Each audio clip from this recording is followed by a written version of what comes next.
Bom, muito bom dia, é uma satisfação estar aqui. E uma pena que o Dr. Paulo saiu, porque eu gostaria de começar lembrando que eu fiz um trabalho deste tipo aqui no IEA, que mereceu até um caderno também. Não sei se o Nilson conhece. Na época da Constituição de 88. Isso, um trabalho geral sobre política educacional. Isso. Que teve, inclusive, a colaboração do Juan Carlos Tedesco, Sim. que faleceu há pouco tempo, Simon Schwartzman, eu. E já naquele momento, o IEA era um espaço de discussão muito diferenciado dentro da USP, que, sobretudo na área da educação, sempre foi muito dividida, muito polarizada em termos de posições ideológicas, e o IEA era uma instituição muito mais aberta, né, do que as outras unidades, pelo menos a que eu conheço, que é a pedagogia da USP.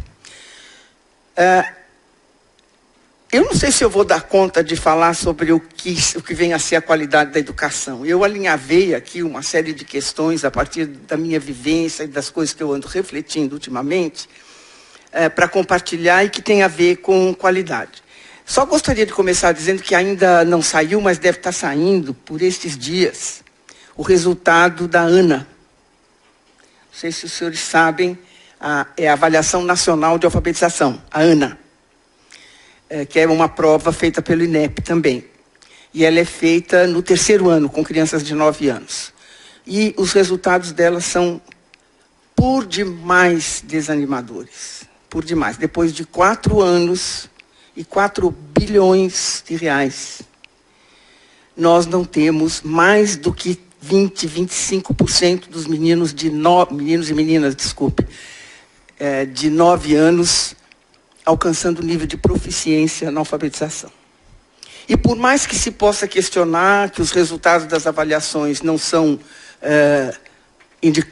indicadores da qualidade, eu diria que eles não são os únicos, mas eu não tenho dúvida que eles são importantes, sobretudo na medida em que as avaliações evoluem e desenvolvem metodologias e métricas capazes de dar alguma dimensão para fatores que não são propriamente de aquisição de conhecimento e informação, não é? Então, hoje você tem, principalmente devido ao trabalho da OCDE, que repercute pelos outros países, você realmente tem tido capacidade bastante boa de avaliar dimensões propriamente, não diria não cognitivas, mas mais socioemocionais, para usar uma expressão que está muito desgastada, né? Mas que tem a ver com isso. Então, eu comecei pensando um pouco nisso, quer dizer, que dimensões são essas? Dimensões de um mundo muito difícil que nós estamos vivendo, que não é só da educação, não é só do Brasil, é um mundo em geral que eu chamo de VICA. Ele é volátil, é instável, é complexo e é ambíguo, né? É nesse ambiente que os educadores estão sendo desafiados a estabelecer a qualidade da educação. Não é simples e tem muito a ver com as nossas ambiguidades próprias também sobre o que nós consideramos qualidade. Aliás, algumas pessoas, entre parênteses, costumam qualificar a qualidade da educação como qualidade social da educação. Eu, pessoalmente, não gosto dessa. Eu acho que toda educação é social, não dá para você estabelecer isso, mas só para registrar. E tem grandes desafios, né? Sobretudo num país como o Brasil, mas eu estou falando de uma questão maior, quer dizer, desafios sociais terríveis, né? O mundo está enfrentando sobre o aquecimento, sobre a intolerância religiosa, o sectarismo político, o autoritarismo, as ameaças à democracia. Nem vou me estender disso, eu acho que todos vocês estão acompanhando os passos do mundo neste momento. No plano pessoal, o plano pessoal coloca hoje o jovem numa situação terrivelmente complexa, né?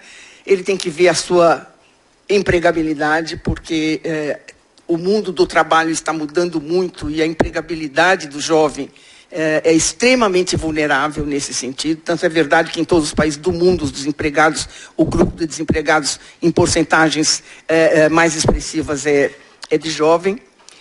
sobre convivência e pertencimento, sobre a sua capacidade de sustentar um projeto de vida, sobre a sua identidade, sobre a felicidade, enfim, que é uma coisa que todos nós queremos para os nossos jovens, né?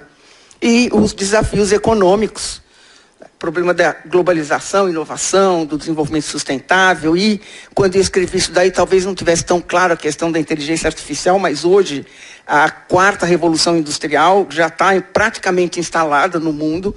No Brasil, é claro que ela chega de um modo muito desigual, muito, às vezes, muito aparentemente pontual, mas é verdade, quer dizer, vem aí uma enorme substituição de mão de obra por automação, não é?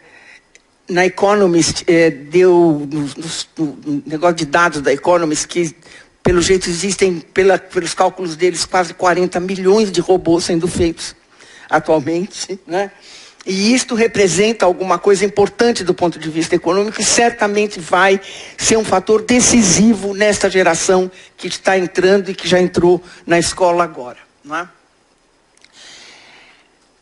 Para onde aponta essa educação do século? Apesar de todo essa instabilidade, essa complexidade, esta mutação, existem alguns rumos que, até o momento, parecem ser bastante claros para a educação de um modo geral no mundo, né?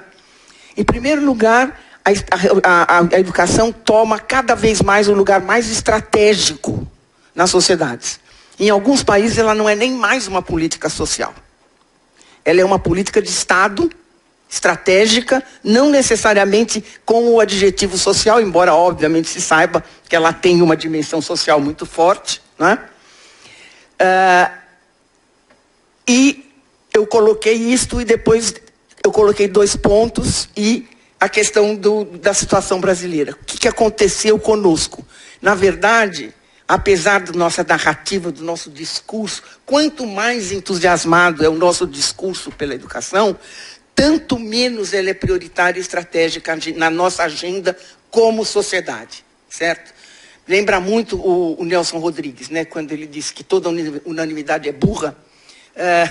No caso da educação, toda unanimidade é falsa, não é? Nós não temos prioridade, não temos nenhuma estratégia própria para a educação, nunca tivemos.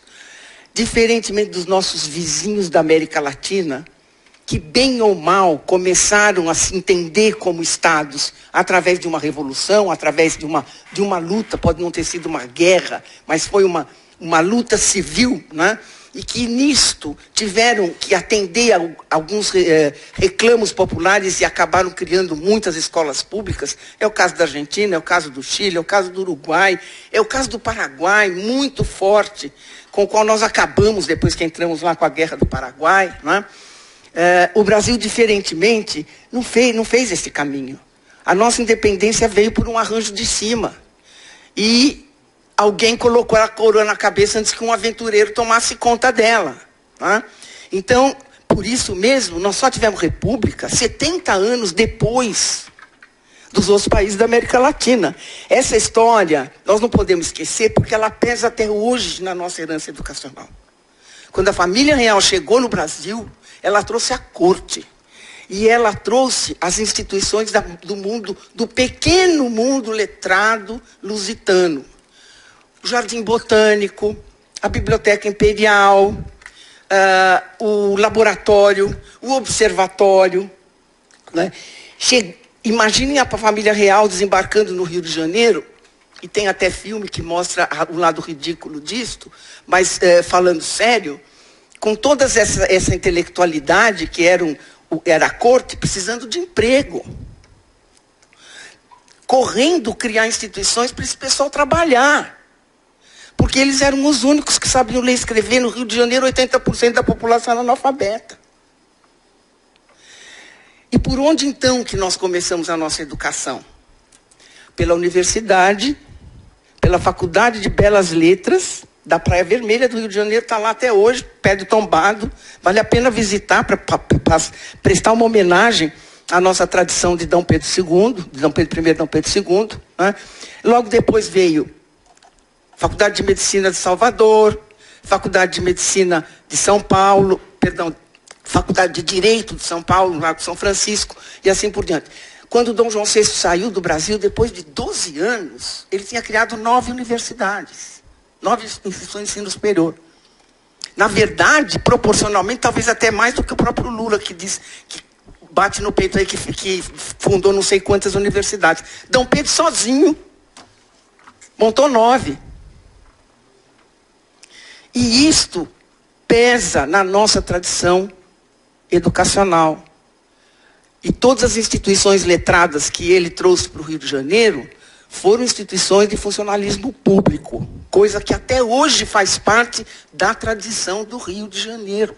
O Rio de Janeiro é uma cidade de funcionários e de funcionários nativa e aposentados, que sempre desfrutaram da cidade maravilhosa. Atualmente nem tanto, mas porque a história de alguma maneira cobrou, né, esse preço, o preço que o Rio de Janeiro está pagando. Então nunca foi estratégica e nunca foi prioritária. Não precisou fazer escola para o país ser independente, de jeito nenhum, né? A primeira escola de formação de professores foi só depois de 100 e tantos anos. Em 1834, Dom Pedro mandou construir uma escolinha em cada povoado, nunca pôs um tostão do império, um tostão. Só as províncias, mal e porcamente, conseguiam cobrir. E, na verdade, quem ensinou a ler e escrever nesse país foram os jesuítas. Sinto muito, mas é verdade. Tanto é verdade que as missões dos jesuítas acabaram sendo invadidas depois com o Tratado das Tordesilhas, etc. Eu acho que é importante a gente lembrar disso para entender por que a educação nunca foi estratégica. Eu sempre tive isso na minha cabeça, mas por quê? Não é? Por que o Chile tem reverencia a escola? Porque a Colômbia é melhor do que nós. Ultimamente tivemos um encontro de todos os países latino-americanos em Cartagena. O Brasil é o único que não tem um processo de certificação de professores. E são essas coisas que eu acho que a gente precisa manter. O que se consolida também na educação? O resultado. Não necessariamente o resultado da avaliação quantitativa, mas o resultado da avaliação de processo, etc. Quer dizer, a educação caminha para ser algo que se baseia em evidência. É uma coisa inédita na história da educação, mas vem ocorrendo, e não apenas nos Estados Unidos, que é um país de tradição quantitativa, mas também na França, também nos países, na Inglaterra, certamente, né? Uma outra coisa que caracteriza também o espírito educacional deste momento e desses tempos é que a ênfase mudou do ensino para a aprendizagem. Isto não é jogo de palavras. Isto é uma coisa bastante importante. Até há pouco tempo, a gente tinha objetivos de ensino. Estão lembrados? O objetivo do ensino era alguma coisa que o professor queria atingir. Então, o meu objetivo ao lecionar geografia é que os alunos saibam ler mapa. Quando muda a ênfase, isso no Brasil aconteceu com a nossa LDB, quer dizer, é uma revolução copernicana. Não vale mais o que o professor faz. O professor ensina se o aluno aprendeu. Se o aluno não aprendeu, o professor não ensina. Ponto. É como vendedor. Vendeu. Ninguém comprou, não tem comissão. E esta ênfase na aprendizagem é importante hoje como política, como rumo da política educacional. A incorporação das TCIs, das tecnologias, vocês vão ter até uma reunião específica sobre isso, né? Mas no Brasil existem barreiras reais, não são só nossas, outros países da América Latina têm, mas nós temos mais, até por conta do tamanho do nosso território. Quer dizer, não adianta falar em TCI se não tem conexão, e não tem conexão. Quer dizer, o número de escolas que tem conexão viável no Brasil é ridiculamente baixo. É ridiculamente baixo. Todo o resto não vale a pena. É software, é uso do computador, isso aí a gente já sabe. Agora, o uso inteligente, pedagogicamente falando, implica na conexão. E, finalmente, as competências como referentes. E, neste momento, eu recupero a terrível discussão que nós estamos tendo neste país, inclusive com a participação do Conselho Nacional de Educação, que não gosta, não aceita o uso das competências como referência do currículo. E fez, por lei, fez uma lei substituindo as competências por direitos de aprendizagem. E direitos de aprendizagem podem ser muito interessantes do ponto de vista social, mas eles não são interessantes do ponto de vista pedagógico. E nem toda pedagogia é sociopolítica. A pedagogia tem uma coisa que é técnica. Quando eu digo competência, eu digo alguma coisa que eu vou transformar numa habilidade que tem uma situação, tem um conteúdo e tem um processo cognitivo ali embutido. Então, eu sei se este objetivo que eu tenho, se esta competência, é uma competência que o aluno vai identificar, ou que ele vai explicar, ou que ele vai prever, ou que ele vai aplicar. Este processo cognitivo que decorre das competências nas habilidades, ele é importante, por quê? Porque numa educação que valoriza o resultado, ele é muito importante. O problema nosso é que a gente valoriza pouco o resultado. Nós somos um país anti-mérito, anti-avaliação. Nós não gostamos da competição. A gente gosta do monopólio mesmo. Nós preferimos o monopólio do que a competição. Por que competências?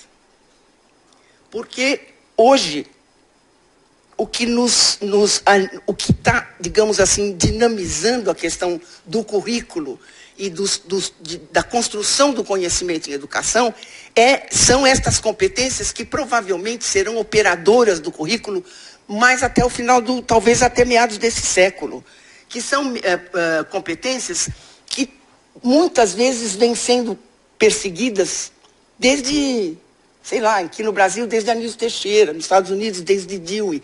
Não é que elas são inteiramente novas, mas neste momento elas afloram como o escopo onde os conhecimentos curriculares, os conhecimentos que a escola deverá constituir nos alunos, eles são abrigados e organizados e estruturados de uma determinada forma. Por exemplo, o PIAC, que é um programa de avaliação da Unesco, que avalia competências de adultos. Tá? Ele tem 4 grupos de competências, dentro da criatividade, o pensamento crítico, comunicação e colaboração. Essas são as competências gerais que depois, muito provavelmente, na prova do PIAC, serão transformadas em situações e depois de situações em habilidades envolvendo um conteúdo específico. 7 traços de caráter mais importantes. A educação do caráter, as habilidades socioemocionais vieram para ficar. É novo? Não. E eu me irrito, às vezes, um pouco com as pessoas que chegam assim, as habilidades socioemocionais como se elas estivessem inventando a história. Não. Quer dizer, os educadores perseguem o desenvolvimento socioemocional há muitos anos. Mas não fez De Crowley, Montessori, o próprio Herbert e os pedagogos do passado. Né? E no nosso caso, Anísio Teixeira, com certeza, e outros, Paulo Freire. Né? Mas o modo como elas estão sendo articuladas hoje é novo. Então isso é interessante. Aqui tem 7, eu listei mais assim, a título de ilustração. Né? Mente alerta, curiosidade, coragem, que vem a ser bravura, determinação, saber correr risco, resiliência, que é um conceito da física que os que trabalham com física devem conhecer, não é? Ética, senso de justiça, respeito, compaixão, generosidade, empatia, não é? Cooperação, liderança. E as 10 competências da Base Nacional Comum Curricular, que tentando trabalhar um pouco o que o Nilson colocou, os estados foram todos eles consultados através de seminários organizados pelo CONSED, que é, digamos assim, o representante das secretarias estaduais. Nós recebemos dos estados 18 mil sugestões incorporadas na Base Nacional Comum, que vem de um conjunto de seminários que foram planejados no governo anterior.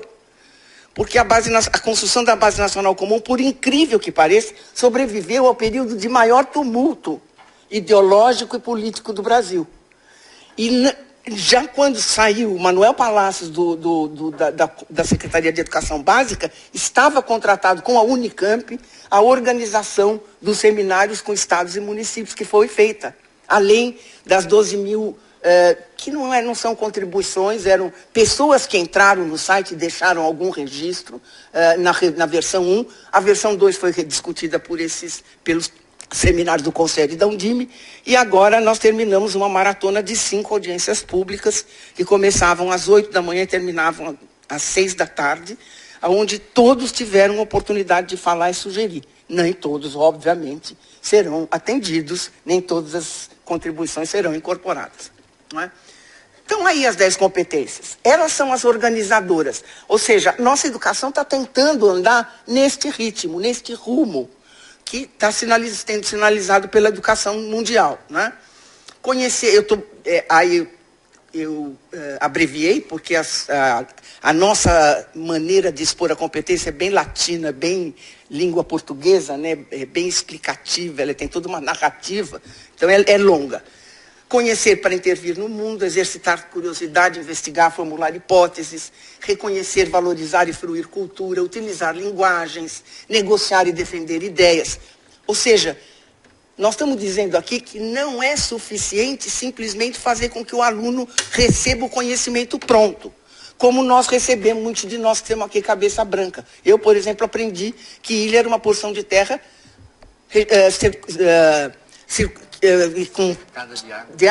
rodeada de água por todos os lados. E na prova me perguntavam o que é uma ilha. E eu respondia, ilha é uma porção de terra cercada de água por todos os lados. A primeira vez que eu vi uma ilha, era uma menina pobre, não tinha ido no litoral, era a Ilha Porchá, em São Vicente. E eu não entendi por que ela não tinha água por cima. Porque afinal não era por todos os lados. Não é? E por mais que eu olhasse o menininho que ficava de braço assim para falar dos pontos cardeais, eu nunca fui capaz de localizar os pontos cardeais, porque para mim, o modo como tinham me ensinado, quando me perguntavam onde é o norte, eu só sabia que o menino ficava de braço aberto. Quer dizer, essa escola não dá mais. O que dá é uma escola que pega este conteúdo e faz com que esse conteúdo passe pela usina do significado, em sala de aula, com o professor, no contexto em que ele está, para que ele possa ser utilizado. Não é? Então, aí estão as 10 competências da Base Nacional Comum, um pouco para dizer, jogamos fora o conteúdo, ao contrário, o conteúdo é cada vez mais importante. Conhecimento é fundamental. Agora, o conhecimento a partir da organização em competências. Como eu disse, as competências têm esta vantagem, ninguém consegue avaliar direito de aprendizagem. Não dá para eu dizer assim, qual é o direito de aprendizagem que você aprendeu hoje na escola? Eu tenho que dizer o que você aprendeu na escola a fazer, a dizer, a pensar, ou a explicar, ou a narrar. Não é? Então, ela sempre tem uma situação, ela tem um processo cognitivo e uma progressão, e ela tem um indicador de resultados. Isto desdiz os direitos de aprendizagem? Não. Não desdiz os direitos de aprendizagem. Apenas coloca o direito de aprendizagem num formato que permite a gente concluir se ele foi ou não atendido. Né? Então, o desafio da qualidade hoje é um mantra, praticamente, e nós teríamos aí 3 coisas que estariam muito, muito ligadas a esse desafio. A política curricular, a gestão, não só a da escola, mas a educacional em geral, e a docência. Não é? Vocês já falaram bastante sobre a docência, que envolve atratividade na carreira, formação inicial, ingresso, formação continuada. O que fazer em relação a isto, eu acho que ficou claro no seminário de vocês, mas eu não consigo não pôr a minha colher neste assunto, porque só não era eu que vim falar sobre formação de professores, porque eu tinha um outro compromisso. Nós precisamos mudar a formação de professores, mas nós precisamos mudar a formação de professores urgente e muito. É o tipo da coisa que nós temos que fazer ontem e temos que fazer profundamente. É muito difícil. O MEC está para lançar uma nova política de formação de professores. O ministro quer saber o que dá para anunciar que seja boa notícia. Quase não tem. Não é? Sinto muito, ministro. Boa notícia na formação de professor não tem. Né? Teria se a gente tivesse, por exemplo, dinheiro para pegar todo o PIBID e transformar em bolsa de residência escolar, se a gente pudesse mudar o ProUni, se a gente pudesse mudar o FIES com prioridade para a licenciatura, o ProUni com prioridade para menino que vai fazer licenciatura, eventualmente com bolsa para que não precise trabalhar de dia e estudar de noite, para a gente se escapar do vexame de chegar em outro país, como eu cheguei na Inglaterra, e dizer que professor de educação infantil estudava à noite. E os ingleses me olhavam e diziam assim, como é que ele faz a prática? Não faz a prática. No Brasil, profissão de professor é assim, aprende a filosofar, aprende a teorizar, não aprende a ensinar. O estágio é a coisa menos importante na formação de professores. Tanto é verdade que há mais de 50 anos o curso de medicina exige, para abrir um curso de medicina, que tenha convênio com o hospital e uma rede pública de saúde. Quem de vocês conhece um curso de formação de professor que tenha sido solicitado a ter um convênio com uma rede pública de escolas? Nunca fizemos. E não é à toa que as novas pedagogias do ensino superior estão surgindo na medicina, estão surgindo na engenharia, estão surgindo na administração de empresas. Eventualmente vão surgir até em direito, que é o último guardião do conservadorismo, né? E nunca surgiram num curso de pedagogia nem numa licenciatura. Hoje, médico, em várias faculdades, aprende a dar aula por problema, por trabalhos interdisciplinares.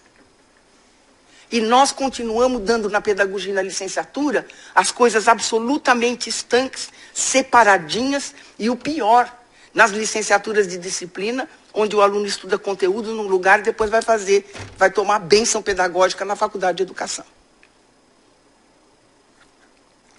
Então, com a sua licença, minha colher na formação de professores.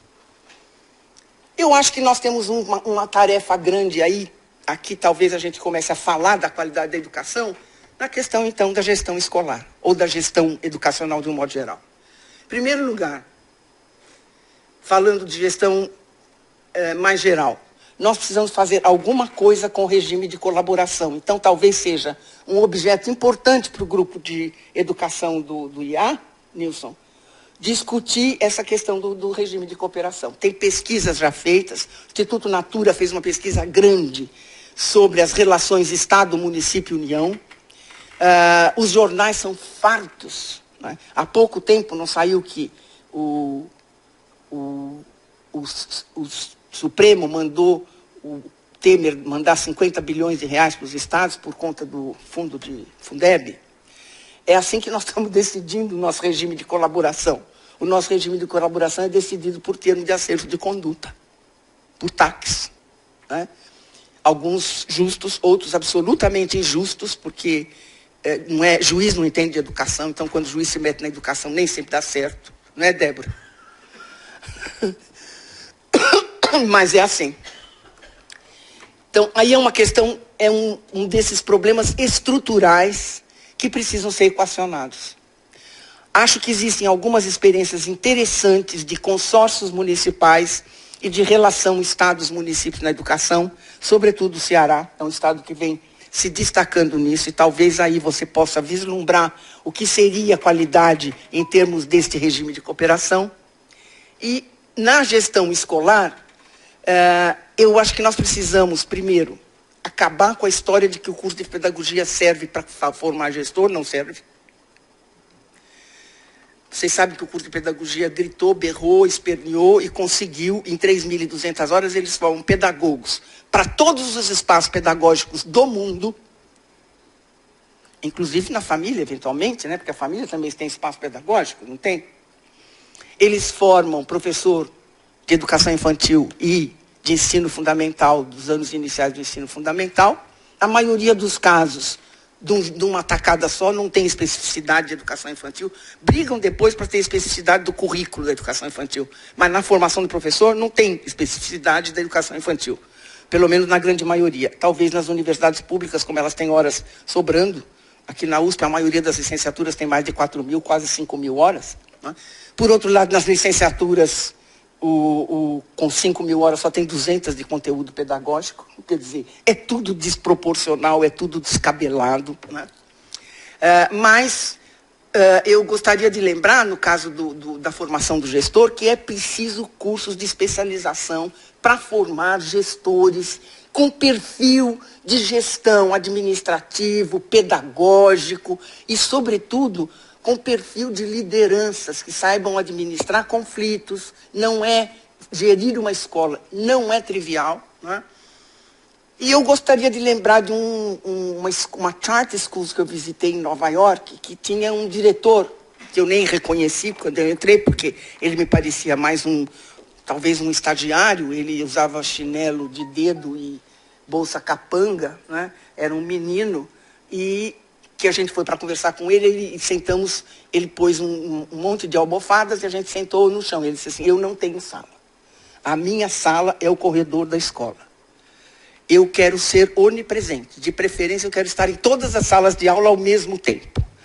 Ele quase conseguia, do jeito que ele era, esperto, ágil, jovem, entusiasta e sem sala, né? Eu não sei se todos os diretores têm condição de fazer isso, mas eu acho que esse seria o perfil de um bom diretor para mim. Ele está presente, ele tem foco na escola e ele tem foco no currículo. Isso não vem desse diretor com quem eu conversei nessa Charter School, mas vem de outras experiências. Quer dizer, transformar o gestor no formador de professores no chão da escola. Ele é, antes de tudo, um formador de professor. Eu diria o seguinte: a escola...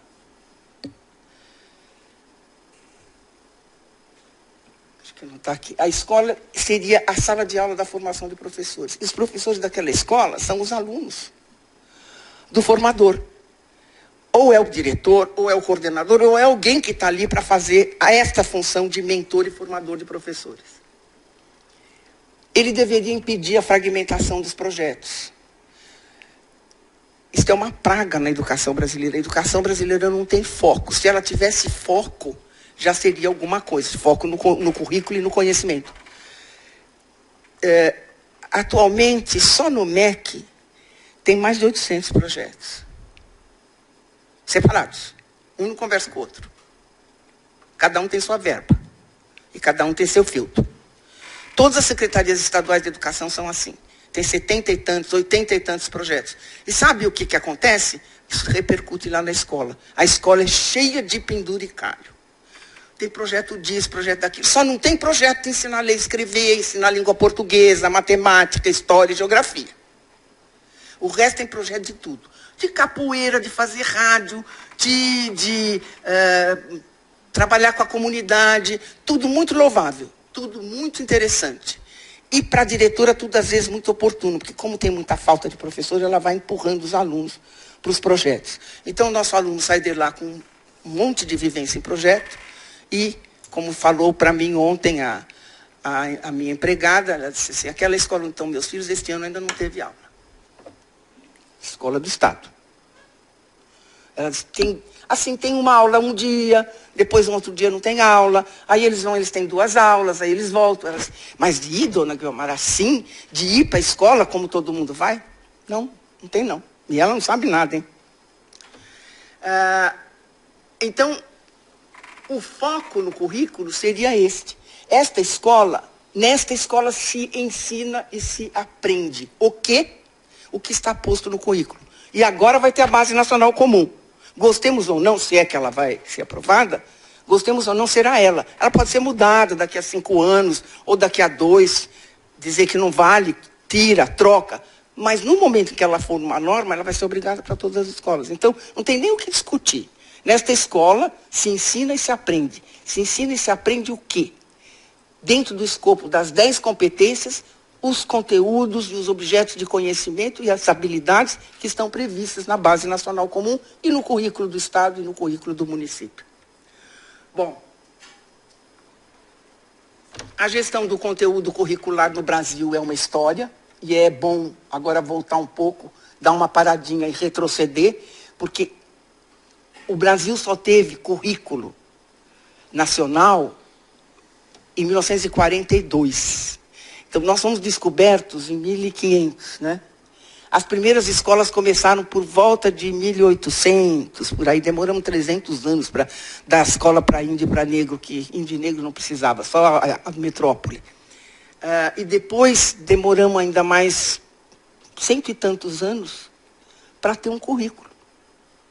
E não era nada, nenhuma coisa maravilhosa, não. Era uma relação de conteúdos programáticos.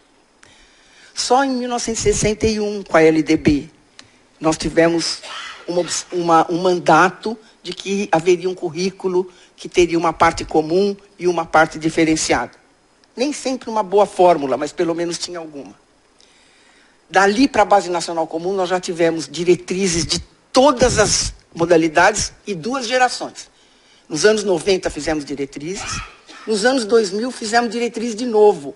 E em vez de corrigirmos o que estava errado na dos anos 90, eu sei porque eu redigi uma dos anos 90 e tinha um monte de coisa que eu corrigiria, ninguém corrigiu. Fez tudo de novo mais ou menos igual e temos uma segunda geração de diretrizes curriculares. Para chegar na base curricular comum demorou todo esse tempo. Até que um dia a gente descobriu que na lei de diretrizes de base estava escrito: os currículos terão uma base nacional comum, os currículos. Mostrando que não era um currículo nacional, era uma base. Bom, o gestor é, antes de tudo, um professor, é aquilo que eu já falei, adiantei, porque eu nem sempre consigo seguir a sequência que eu mesma me imponho. Como é que está meu tempo, Nilson? Tranquilo, gente, mas... A escola é uma sala de aula na qual o professor é aluno, o gestor é o professor dessa sala de aula, e ele tem que ensinar alguma coisa. O quê? Aí nós entramos numa questão que pode ser cara a alguns de vocês aqui, sobretudo os que trabalham com ciências. O que vai ter que conhecer? O que o professor precisa conhecer? Ele tem que ter o domínio pedagógico do conteúdo a ser ensinado. Basicamente é isso. A boa pedagogia, quando a gente fala isso, por exemplo, em algumas rodas, onde tem físico, matemático, engenheiro, médico, o pessoal diz: ixi, a pedagogia... Não é desta pedagogia que eu estou falando da boa pedagogia. A boa pedagogia é aquela que pega o conhecimento da física, trabalha esse conhecimento da física e torna esse conhecimento da física ensinável.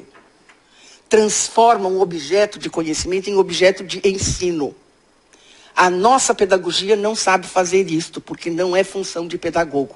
Ou os físicos arregaçam as mangas e fazem, ou não esperem de um pedagogo fazer isto, porque não é, nenhum pedagogo dá conta das didáticas específicas. Então, a divisão que a gente faz entre as didáticas é muito ruim, nesse sentido.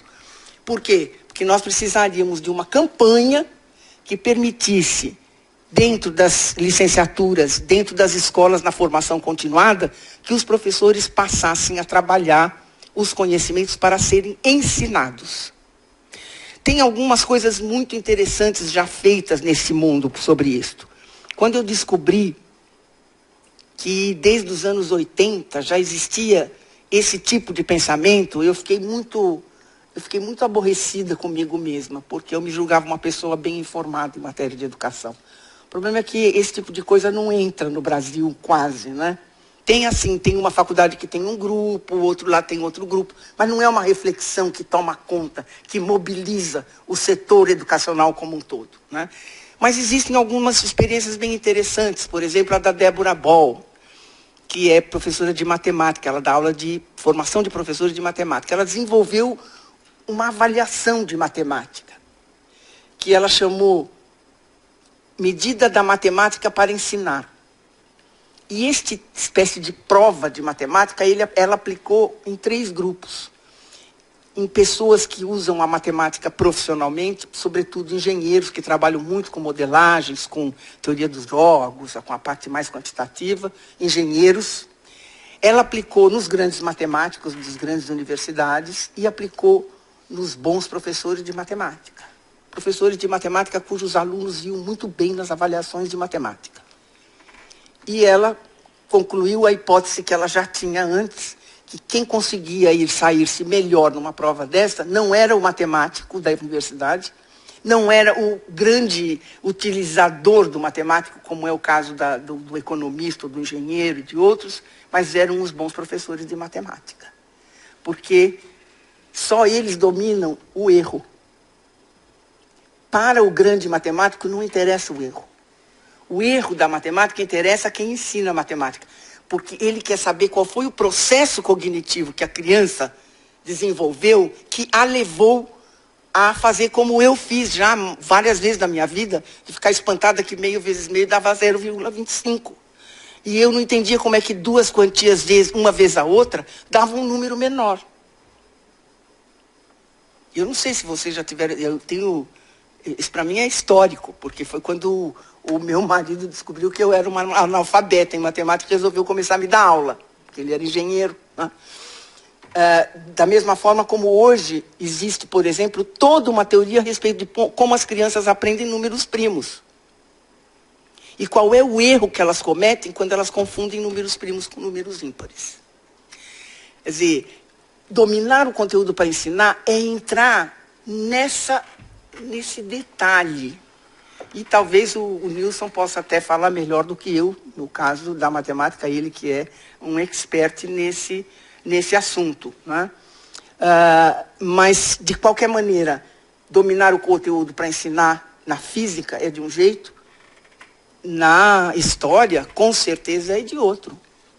Eu não posso usar uma ciência física e uma ciência humana com a mesma epistemologia. E a epistemologia conta muito para a didática, porque ela conta também para a metacognição da criança. Quer dizer, a criança aprendeu no momento que ela entendeu como é que ela aprendeu. Tá certo, Lino? Tá? Tá certo. Bom, então esse domínio pedagógico do conteúdo é talvez a meta ou a coisa que talvez a gente pudesse se dedicar a entender melhor o que acontece com ele no Brasil, né? E sobre isso eu gostaria de fazer um parênteses, quer dizer, a respeito do próprio conteúdo. Até porque estava ouvindo uma conversa, agora antes da gente começar, que me inspirou sobre isso. Eu acho que existem 3 tipos de conteúdos. Um é o conteúdo tradicional, importantíssimo. Graças a eles, a gente desenvolveu as ciências, a gente passou pela primeira Revolução Industrial, pela segunda Revolução Industrial. Quer dizer, devemos a este conhecimento que tem uma origem no sagrado. A primeira organização dele foi o trivium e o quadrivium, na Idade Média, né? A herança aristotélica, que depois passa por São Tomás de Aquino. Ou seja, este conhecimento enciclopédico, iluminista, é fundamental, mas não é suficiente mais. Quando começou a dar problemas com o ensino desse conhecimento nas escolas, o que aconteceu é que provavelmente uma boa parte dos educadores jogou a criança com a água do banho e começou a dizer, não existe conhecimento objetivo. Só existe o significado do próprio aluno. E nós ficamos presos nisso, quer dizer, o nosso empenho é de mostrar o significado para o aluno. A gente nunca pensa que a gente tem obrigação de dar novos significados para ele. Porque ele não teve acesso a determinados significados que ele precisa ter, não é? E aí vem um cara como Michael Young, que é um autor inglês bastante interessante, que diz, não, existe um conhecimento que eu chamo de conhecimento poderoso. E que ele tem, do conhecimento que tem um pé no sagrado, ele tem essa questão de que ele tem universais. E da teoria do conhecimento como significado, ele tem essa questão de que ele é emancipador. Mas ele tem uma característica que é diferente de todos os outros dois. Ele é contestável. Você sempre pode questioná-lo e substituí-lo por uma coisa melhor. Então você pode dizer assim, o conhecimento poderoso é o que melhor pode explicar um fenômeno até que ele seja questionado e substituído, eventualmente substituído. Eu recomendo a vocês a leitura do Michael Young, que é muito interessante. ele é um cara bem mais filósofo do que pedagogo, mas é bastante interessante. Então, a professora de física que estava aí falando de física, que me inspirou a lembrar do Michael Young. E quem sabe a gente poderia, no IEA, fazer um trabalho, Nilson, a esse respeito, quer dizer, o que é, na verdade, o conhecimento? Não é? Porque, no fundo, a qualidade da educação é o conhecimento que você conseguiu que a criança desenvolvesse na escola. Não é? Que, no nosso caso, por exemplo, está na Base Nacional Comum. Podemos não gostar. Mas é hoje o que o Brasil conseguiu fazer. É o que temos para hoje. Não é? O que não temos para hoje é essa história de que não, a criança pode, ela vai na tinturaria e ela aprende química, ela vai na construção e ela aprende a calcular a área, então eu trabalho matemática quando ela vai na construção, eu trabalho química quando ela vai na tinturaria. E quem sistematiza isso? E quem organiza isso? Quem faz disso um instrumento de emancipação? Essa é a pergunta que eu gostaria de deixar. Né?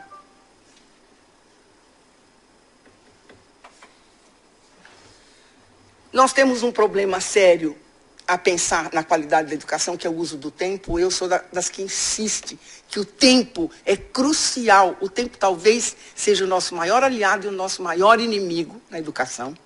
A gestão do tempo. A criança tem um tempo, o professor tem um tempo, a escola tem um tempo. A boa gestão e a boa escola é aquela que consegue articular e equacionar bem os diferentes tempos. O tempo do desenvolvimento da criança, o tempo do professor e dele aprender, porque ele precisa aprender também. O tempo da escola, porque infelizmente o tempo é dividido em ano, no nosso caso. Né? Podia não ser, mas até hoje não conseguimos encontrar uma forma melhor. Né? E, enfim, o tempo que eu preciso para pegar tudo isso que foi feito, sentar e pensar a respeito, que esse vai ser o meu objeto de pesquisa. Né? O meu objeto de pesquisa é o que se faz na escola, é o ensino, não é a física. A física é o objeto de pesquisa do físico. O ensino da física pode ser um excelente objeto de pesquisa do professor. Da mesma forma como o ensino da geografia, etc. E nisto entra a variável tempo. Quer dizer, o que é possível ensinar de química no tempo que nós temos? Por exemplo, vamos ter 1.800 horas de base nacional comum no ensino médio. Poderíamos ter mais? Poderíamos. Nossa meta é ter, em 5 anos, todas as escolas com 4.000 anos, o que nos daria pelo menos 2.100 horas para o ensino médio, para a base nacional comum. Tá. Eu já estou acabando. Mas eu preciso saber desse tempo. E não deixar para nenhum pedagogo mexer nisso. Eu, como pedagoga, recomendo que isso seja feito junto com o professor de química. Porque é ele que vai poder dizer qual é a progressão e qual é o tempo que isso leva. Bom, nós temos também o problema do tempo integral, que é um problema sério nosso. Nenhum país tem tempo integral. Porque todos os países têm escola de todo mundo.